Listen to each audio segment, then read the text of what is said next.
Mister beast ने 100 लड़कों और 100 लड़कियों को एक बड़े लाल घेरे के अंदर खड़े रहने का चैलेंज दिया। नियम बिल्कुल आसान था। 100 घंटे पूरे होने के बाद जिस टीम के सबसे ज्यादा सदस्य बचे रहेंगे उनके बीच $50 लाख का इनाम बांट दिया जाएगा। शुरुआत में सभी काफी कॉन्फिडेंट थे। लड़कों को लग रहा था कि वे आसानी से जीत जाएंगे और लड़कियां भी बिल्कुल यही सोच रही थीं।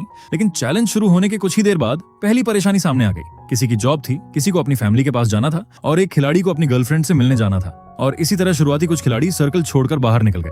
सिर्फ 20 मिनट में 5 लड़के बाहर हो गए, लेकिन उस समय तक एक भी लड़की बाहर नहीं हुई थी। इस चैलेंज में सिर्फ खड़े रहना ही मुश्किल नहीं था, सभी को पूरे 100 घंटे तक उसी सीमा के अंदर रहना था। और किसी ने रेड लाइन पार की है या नहीं, ये देखने के लिए 65 से ज्यादा कैमरास लगाए गए थे। एक कंटेस्टेंट इतना करीब था कि उसे लेकर सभी को वीडियो रिप्ले दिखाया गया। आखिर में पता चला कि उसने सच में लाइन पर अपना पैर रख दिया था और तुरंत उसे चैलेंज से बाहर कर दिया गया। समय जैसे जैसे आगे बढ़ता गया, चैलेंज उतना ही मुश्किल होता गया। पहली रात में ही कई कंटेस्टेंट्स बाहर हो गए। इसके बाद खिलाड़ियों के लिए ओटमील लाया गया, लेकिन खाना इतना खराब था कि कई लोग इसे सहन नहीं कर पाए। सिर्फ ओटमील की वजह से 16 लड़कों ने चैलेंज छोड़ दिया। वहीं सिर्फ 4 लड़कियां बाहर हुईं। मतलब धीरे धीरे पूरे कंपटीशन का हिसाब बदलने लगा था। इसके बाद कंटेस्टेंट्स के सामने एक के बाद एक नए चैलेंजेस आने लगे। 50 घंटे पूरे होने के बाद दोनों टीम्स के सामने 100 रूबिक्स क्यूब्स रखे गए। जो टीम सबसे पहले सभी क्यूब्स सॉल्व कर लेगी वही जीत जाएगी, और जो टीम हार जाएगी उसके पूरे सर्कल की आधी जगह काटकर छोटी कर दी जाएगी।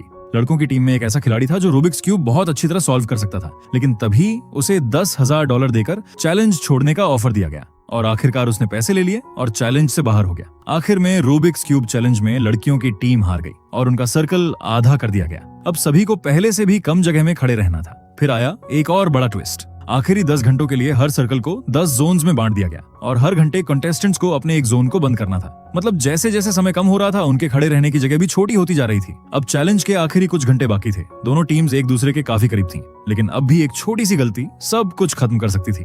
आखिरी समय में कुछ लड़के गलती से रेड लाइन को छू बैठे और चैलेंज से बाहर हो गए। इससे लड़कों की टीम को बड़ा झटका लगा। फिर भी जो खिलाड़ी बचे थे उन्होंने आखिरी पल तक टिके रहने की कोशिश की। आखिरकार 100 घंटे का चैलेंज खत्म हो गया। शुरुआत में 100 लड़के और 100 लड़कियां थीं, लेकिन 100 घंटे बाद सिर्फ 33 लड़के और 35 लड़कियां बाकी रह गईं। सिर्फ 2 खिलाड़ियों के अंतर से लड़कियों की टीम जीत गई और उन 35 लड़कियों ने मिलकर $50 लाख की बड़ी प्राइज मनी आपस में बांट ली। तो दोस्तों, अगर आप इस चैलेंज में होते तो क्या पैसे लेकर बीच में ही बाहर निकल जाते या फिर आखिरी तक टिके रहने के लिए लड़ते?